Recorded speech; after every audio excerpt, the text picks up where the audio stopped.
Curhat dong. Ari kusim kuring sok di pikiran, bahasa Sunda nu kasarna. Di emutan bahasa Sunda nu lemes. Di tapakuran bahasa agama nama. Naon cenah? Ari ibu-ibu rata-rata ku carogena bet aralim di madu. Sedengkeun pan di madu teh panginten raos, amis, nikmat, seger, sejuk, bahkan bisa dijadikan lanong. Beh dieuna, beh dituna dipasihan kanikmatan surga ku Allah teh. Surga dunia, boh surga akhirat. Naon sababna bet aralim di madu teh? Cigana mah lamun alim di madu, hoyongna teh diracun. Kan papasangan madu mah racun pangintennya. Padahal mah diracun mah cek sim kuring pahit, weureu, teu raos, teu ngeunah, beh dituna naraka, cilaka nu diracun mah. Matak cek sim kuring mending kena di madu.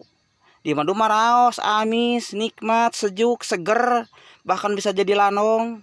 Beh dituna mah surga dunia, surga akhirat kanikmati.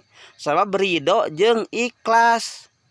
Narima kan salogena teh panginten eta teh matak kerasa nikah deui teh atan nepi ngamadu bojona. Panginten bagi-bagi rezeki, bagi-bagi kanyaah. Maknya istrina dipikanyaah ari batur rana henteu dipikanyaah. Panginten kudu sami ka bojona nyaah, ka batur ge nyaah. Komo karana mah matak mangpaatkeun anu arayarana sok geura tarikah tah ku nu geus marapan mah. Ngamangpaatkeun rezeki, bagi-bagi rezeki, bagi-bagi kanyaah, bagi-bagi kanikmatan. Name karaos, nikmatna urang hirup teh loba batur, loba dulur. Bisa curhat, bisa sasarangan, paheuyeuh-heuyeuk leungeun, paantai-antai tangan, pakukumaha, silih asah, silih asih, silih asuh, silih aping, silih talingakeun, tah kitu panginten.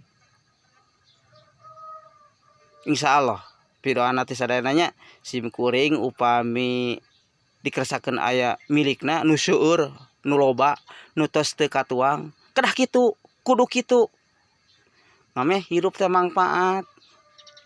Insya Allah pidoana teh sadayananya amin. Wassalam.